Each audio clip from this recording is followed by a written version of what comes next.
Ikaw ba'y magugulat kung may planong atakihin ng Rusya ang kolonya? Hindi ako magugulat. Sa puntong ito, nasanay na tayo sa mundo na laging may digmaan at lahat ng kalokohan na kasama nito. Ang kakaiba lang ngayon ay meron na tayong mas tiyak na detalye tungkol sa plano ng Rusya at kung kailan maaring ibigay ng Kremlin ang utos. At ito ay talagang matindi. Paano ko ito masasabi ng magalang? Isang matapang na estratehiyang idinisenyo para destabilisahin ang Ukraine na may kakaibang lohika sa likod nito. Ngayon, tatalakayin ko ang 5 bagay sa video na ito. Una, susuriin ko muna ang pinagmulan ng ulat ng intelihensya bago ang iba pang haka-haka. Pagkatapos, ibabahagi ko ang mga nakakaintrigang detalye tungkol sa kung ano mismo ang sinasabi ng ulat tungkol sa banta, pati na rin ang ilang komento kung posibleng ang umubra ang buong planong ito. Pang-apat, susuriin ko ang isang teorya ng sabuatan na ito ay ang Estados Unidos na umanong inilalagay ang Poland sa sitwasyong mabibigo ito.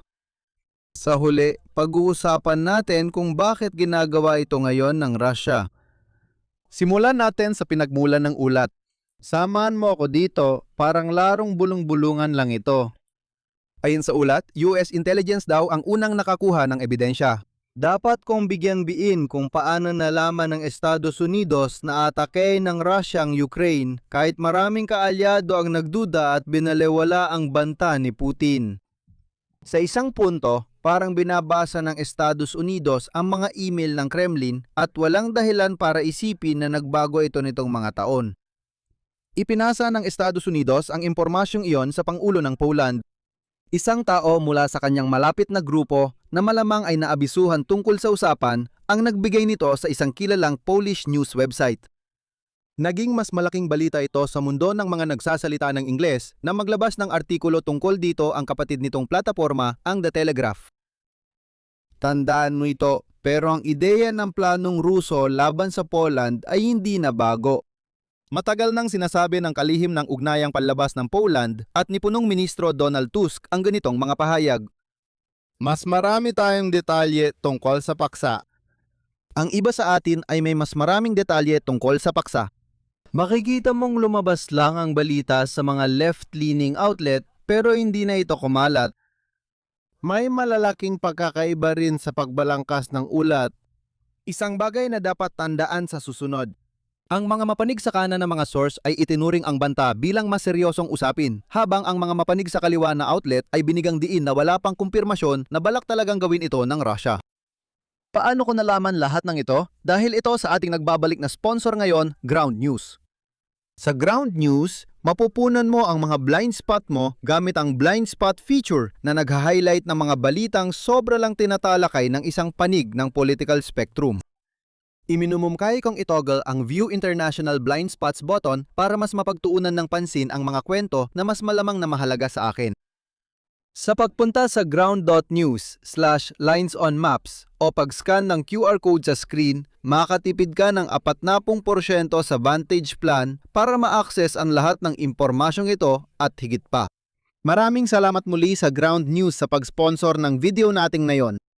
Kasabay niyan, pwede na nating pag-usapan kung ano nga ba ang posibleng binabantaan ng Russia o baka hindi naman. Hindi ito plano para sa malawakang pag-atake, taliwas sa sinasabi ng karamihan online. Pahiwatig, pakiusap, basahin nyo ang mga artikulo at wag lang maghula base sa kung ano ang maaring tinutukoy ng mga pamagat. Sa halip, ang plano na nasa isip ng Rusya ay isang uri ng di-konbensyonal na operasyon. Malamang na magpalipad ng mga drone na lilihis ng ruta at papasok sa himpapawid ng Poland na parang ito ay bagong ideya. Naku, aksidentang bumangga ang mga drone sa planta ng kuryente o iba pang kritikal na infrastruktura. Napakalas namang nagkataon na wala raw sinumang nakakitang darating yon.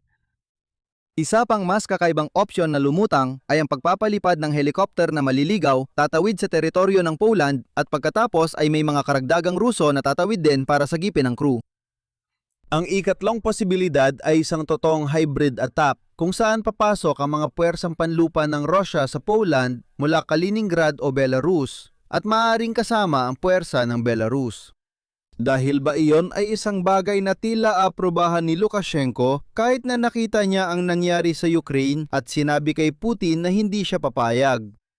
Siguro habil mas madaling target ang NATO. Bago tayo magpatuloy, kailangan kitang bigyan ng babala na karamihan sa mga susunod ay parang estratehiya mula sa playbook ng duwende. Pero heto na. Nagdadala ng krisis pampolitika sa NATO ang krisis militar. Pinipigilan ng US ang Poland na gumamit ng militar. Nadumisan ang reputasyon ng alyansa, lalo pang nagkawatak-watak sa Brussels, kaya naputol ang tulong sa Ukraine. Sandali, sinabi ko ba ang Ukraine? Ano?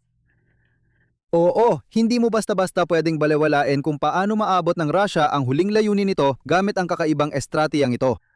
At heto, baka may makuha tayo dito. May sigalot na yon sa diplomasya ang Poland at Ukraine dahil kay Stepan Bandera, isang Ukrainian nationalist noong ikalawang digmaang pandigdig na nakipagtulungan sa Nazi Germany para palayain ang Ukraine mula sa Soviet Union. Pero sa huli, napunta rin siya sa German concentration camp. Tip lang, huwag makipag-alyansa sa mga Nazi. Sige, ayokong maging detalyado pero kamakailan ay inaprubahan ni Zelensky ang unit ng espesyal na puwersa na ipinangalan sa kilusan ni Bandera. Sikat pa rin siya sa ilang nasyonalista sa Ukraine dahil sa pagiging freedom fighter niya kasi maraming tao sa dating Soviet Union ang talagang galit sa ginawa ng Soviet Union sa mga dati nilang bansa. At nayon na mga bansa na ulit sila, ayaw na talaga nilang bumalik sa dati. Ngunit ang kilusan ni Bandera ay gumawa rin ng mga krimen sa digmaan laban sa Minoryang Polish na nagdulot ng 50,000 hanggang 100,000 na namatay. Kaya hindi maganda ang tingin ng mga tao sa Warsaw sa nangyari. Kaya siguro naiintindihan ko kung paano maaaring udyukan ng pakikialam ng Russia ang mga nasyonalista sa Poland na tuluyang talikuran ng Ukraine. Pagkatapos, nadudulot iyon ng pangalawang antas ng kaguluhan para sa natitirang bahagi ng alyansa at nakukuha ng Russia ang gusto nito. O baka naman hinahangad ng Kremlin na magkaroon ng sobrang reaksyon sa di-konbensyonal na operasyon. Para ipaalala sa inyo ang isang paulit-ulit na tema sa channel na ito, talagang gusto ni Putin na magpakilos ng mas marami pang pwersa para sa Ukraine. Pero hindi niya magawa dahil kulang ang suporta ng mga tao sa bansa. Kaya kapag may naligaw na piloto ng helicopter, yung mga dimakatwirang tagapag-udyok ng gyera sa Poland ay pumapatay ng 5 inosenteng sundalong Ruso. Kaya sa huli, pakiusap, suportahan ang aking digmaan sa Ukraine dahil tandaan, NATO talaga ang nilalabanan natin doon. Yan lang ang paraan para umusad ang Russia gamit ang helicopter strategy maliban kung gagawa sila ng false flag at papatayin ang sarili nilang sundalo. Kung hindi, lalo lang lalabas na walang kakayahan ang mga piloto ng Russian helicopter. Tiyak na posibleng magdulot ito ng hindi pagkakaunawaan sa politika sa Brussels kung paano tutugon na maaring magpalala pa ng hidwaan sa alyansa. O maaari ring magresulta ito sa pag-invoke ng Article 5 kung saan ang North Atlantic Council ang magpapasya ng pagbibigay ng blankong check sa Ukraine ang pinakamainam para ibalik ang seguridad sa North Atlantic area. Magandang simula ito para sa susunod nating usapan tungkol sa ideyang isa itong napakalaking sabuatan. Walang totoong banta. Ang Estados Unidos ang nag-leak na impormasyong ito sa Poland para sa Russia upang kumbinsihin ang mga policy maker sa Warsaw na mas mainam para sa Poland na ang lahat ng gastusin sa depensa ay ilaan para sa sariling bansa, hindi sa Ukraine. Magising kayo, mga sunod-sunuran!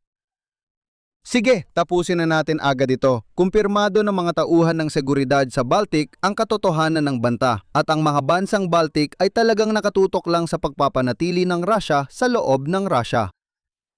May babala ang ulat ng intelihensya na layunin ng pag-atake na pilitin ang mga bansang Europeo na pansamantalang itigil ang tulong sa Ukraine. Ayon sa sabuatan, sinasabi ng Russia sa US na himukin ang Poland na itigil ang tulong sa Ukraine sa pamamagitan ng pagsasabi sa Poland na sinusubukan ng Russia na hikayatin silang gawin ito. Sige, may sabuatan tungkol sa kung paano pipilitin ng Estados Unidos ang Poland na hayaang magwala ang mga tropang Ruso sa kabila ng hangganan. Paano nga ba gumagana ang chain of command ng Poland? Kapag nakita nilang tumatawid ang mga tropang Ruso sa hangganan, tatawag sila sa White House para humingi ng permiso umatake? Hindi ganoon ang sistema. Parang isang Soviet na pantasya kung paano ang CIA ang humihila sa lahat ng pisi ng buong NATO. Sa halip na ang alyansa ay isang pampulitikang organisasyon na sa isang himala napapapayag ang lahat na magkasundo sa ilang mahalagang pulisya paminsan-minsan. Kung tutuusin, parang ang Estados Unidos ang nagbibigay ng impormasyon para makatulong sa maagang pagpaplano ng matibay na tugon para hindi mabigla ang alyansa kapag nangyari ito.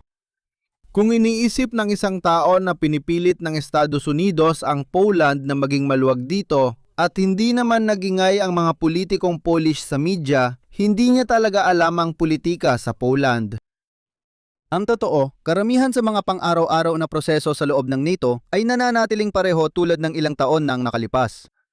Narito ang mga bagong larawan ng US personnel na katuwang ang NATO allies sa taunang Baltics Operations Exercise. Mahalagang pag-ibahin ang paghahangad ng Estados Unidos na gumanap ng suportang papel sa Europa at ang pagtalikod nito sa seguridad ng Europa. Ang mga pagbabagong naganap sa NATO nitong nakaraang 2 taon ay tungkol sa huli at yan ang patakarang magpapatuloy kahit sino pa ang sumunod kay Trump. Mahalagang tandaan na mas pabor sa Ukraine ng US intelligence community kaysa sa posisyon ng Pangulo. Malaking sabuatan ito kung nagbigay ng maling impormasyon ng ehekutibo sa Poland at walang nagsalita mula sa US intelligence tungkol sa kasinungalingan. Bilang panghuling punto, talakayin natin saglit ang oras ng di umano ipagpasok sa Poland. Sa tingin ko, madaling isipin kapag tiningnan ang kasalukuyang sitwasyon na mabilis nang naubos ang kakayahan ng Rusya na pilitin ng NATO sa ganitong paraan. Ang taktikang bantahe ng Rusya ay nasa paggawa at pag-deploy ng mga drone. Kung maisipan ng Kremlin na talikuran ng Ukraine bukas at biglang ilipat ang buo nitong imbaka ng NATO, magdudulot ito ng matagal na paghihirap sa mga kaalyadong bansa. Nagbago na ito dahil sinimulan na ng Allied Command Transformation ang LCIX program para subukan ang kontra-drone na operasyon. Makikita mo kung paano may pagkakataon dito para sa Rusya. Pumili sila, ipasok na ang mga drone na yon o tanggapin na mahirap na itong gawin sa hinaharap. Sa praktika, hindi ito magandang ideya. Mahaba ang pagsisimula ng LCIX at nagsimula ang unang aktibidad noong Abril. Walang biglang pagtaas ng kapangyarihan dito, walang agarang pagsasara ng nasabing pagkakataon para sa Rusya. Sa halip, dahan-dahang mangyayari ang transisyon habang tinatanggap ng Rusya na mas kaya nang ipagtanggol ng silangang panig ng NATO ang sarili nito. Mahalagang tandaan na ang LCIX ay nagsisilbing panimbang sa inaasahang pagbabago ng kapangyarihan. Kapag ipatitigil pansamantala ng Rusya ang digmaan sa Ukraine, ililipat agad ng Kremlin ang mga rekurso nito sa hangganan ng NATO. Nagkakaroon ng biglang pagtaas ng kapangyarihan maliban na lang kung kayang tapatan ito ng NATO gamit ang sarili nitong panimbang. Tandaan, hindi lang preventive war ang solusyon sa epekto ng pagbabago ng kapangyarihan. Pwede din mo ring piliin na sumabay sa takbo pero sa kabaligtarang direksyon. Sa tingin ko, ang pinakamagandang paliwanag kung bakit na yun ito nangyayari ay dahil hindi maganda ang nangyayari sa Ukraine. O mas tama, hindi maganda ang nangyayari sa Russia kung saan lalong nagiging mahirap makahanap ng gasolina. Hindi na kailangang sumubok ng pabigla-bigla at delikadong estratehiya kung maayos naman ang lahat para sa iyo. Nagpupul ka lang ng goalie kapag talo ka at gusto mong sumugal para makabawi. Mas mainam na huwag ipagkamali ang ulat tungkol sa posibleng pag-atake sa Polonya na para bang naganap na ang pag-atake sa Polonya. Maaring magbago ng isip ang Rusya at ang paglabas ng ulat ay maaring makaapekto sa ilang opinyon sa Moscow. Marahil mas mabuting isipin na ang pagpapalutang ng posibilidad nito ng Kremlin ay isang positibong senyales tungkol sa kung saan iniisip ng Kremlin na patutungo ang digmaan sa mga susunod na buwan. Pero wala pa ni isa sa atin doon. Kaya ano ang mga pangunahing natutunan natin para sa araw na ito? May ulat na malamang ay tunay ang pinagmulan na nagpaplanong magsagawa ang Kremlin ng hindi pangkaraniwang pag-atake sa Poland. Pangunahing layunin ng Kremlin ang palakasin ng kampanya nila sa digmaan sa Ukraine, pero di malinaw paano ito gagawin. Mas kapani-paniwala na ang usapang yon kaysa sa ideya na isa lang itong malaking sabuatan ng US. Mas mainam isipin na ang timing ay sumasalamin sa nangyayari sa labanan sa Ukraine, hindi sa ginagawa ng mga bansa ng NATO. Salamat ulit sa Ground News sa pag-sponsor ng video ngayon. Pwede kang pumunta sa ground.news/linesonmaps o iscan ang QR code sa iyong screen para makakuha ng napakagandang diskwentong 40% sa Vantage Plan. Kung hindi mo pa nasusubaybayan, malaki ang ginugol kong oras nitong nakaraang linggo sa paglalatala sa pangalawa kong channel. Tingnan mo rin ang ilang klasikong geopolitics helpline doon. At kung nagustuhan mo ang video natin na yon, paki-like, share at subscribe at magkikita tayo bukas. Mag-ingat ka!